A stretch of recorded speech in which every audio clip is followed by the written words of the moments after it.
King of the Hill is back, and not only does it feel like it never left, it also feels like it's exactly what television needed in 2025.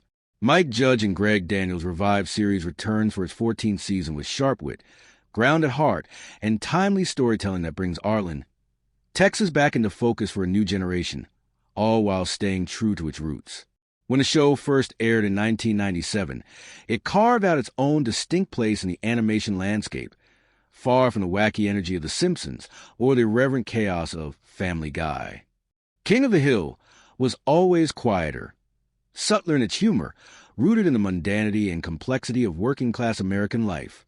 Season 14 picks up that mantle and runs with it, showing how the characters have evolved while remaining unmistakably themselves. Perhaps the most noticeable change is the subtle time jump.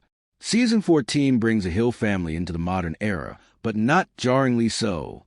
Hank Hill, the propane salesman with a heart of gold and a spine of steel, is now adapting to a world of electric grills and smart home thermostats, much to his chagrin. Mike Judge's voice performance as Hank hasn't lost an ounce of its magic.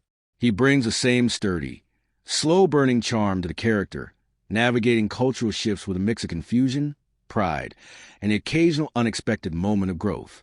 Peggy Hill, voiced once again by Kathy Najimy, continues to walk the line between delusional confidence and deep-seated insecurity. In the revival, she's jumped full force into the gig economy. Try her hand at freelance writing, online tutoring, and even crypto investing. Her ambition is just as hilariously misguided as ever, and yet her relentless drive is weirdly admirable. Bobby Hill, the heart and comedic soul of the original series, is perhaps the biggest evolution. Now a college freshman, Bobby is experiencing campus life with all its Gen Z quirks, while still maintaining his lovable weirdness. Pamela Adlon returns to voice Bobby, and it's astonishing how natural the transition feels. The revival doesn't try to make Bobby into something he's not. He's still awkward, sweet, and constantly at odds with Hank's expectations. But the show smartly explores how Bobby is growing up in a very different America than Hank did. What truly elevates Season 14 is its ability to engage with current social and political themes without becoming preachy or losing its core identity. One episode sees Hank reluctantly agree to install solar panels, sparking a neighborhood feud that cleverly mirrors modern energy debates.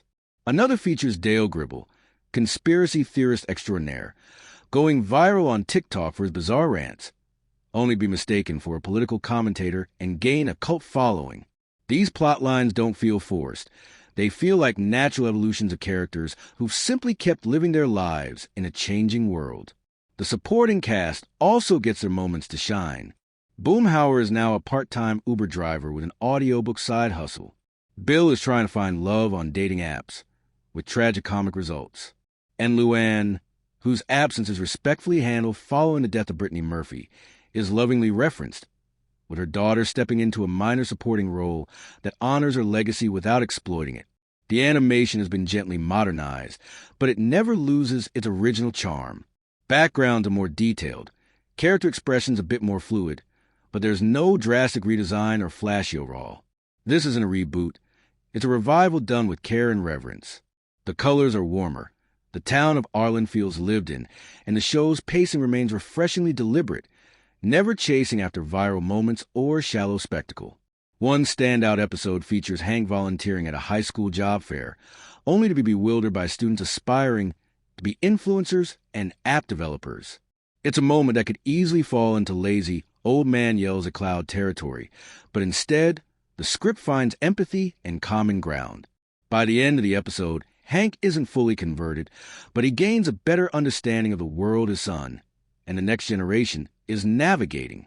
King of the Hill Season 14 also benefits from not trying too hard to be relevant. The show's magic lies in its authenticity, and it maintains that by observing modern culture through the lens of its characters, rather than shoehorning them into unfamiliar territory. It's still about community, family, and the tension between tradition and change, topics that are arguably more relevant now than ever. The writing team, which includes several veterans in the original run alongside fresh talent, strikes a perfect balance between nostalgia and innovation. The humor is still dry, sometimes absurd, but always rooted in character. Whether it's Peggy trying to become a social media thought leader, or Dale using AI to detect government surveillance, and becoming convinced his own toaster is sentient. The jokes land because they emerge organically from who these people are. Mike Judge's creative fingerprints are all over the revival, but it also shows growth. There's a quiet confidence in these new episodes, a sense that the show knows its place in the world, and it doesn't need to shout to be heard. If there's any complaint to be had, it's simply that 10 episodes aren't enough. By the season finale, which brings the neighborhood together for a hilariously disastrous 4th of July celebration, viewers are left wanting more, and not in a bad way. It's a sign that this revival isn't just a nostalgic cash grab. It's a genuine continuation of one of television's most human animated shows.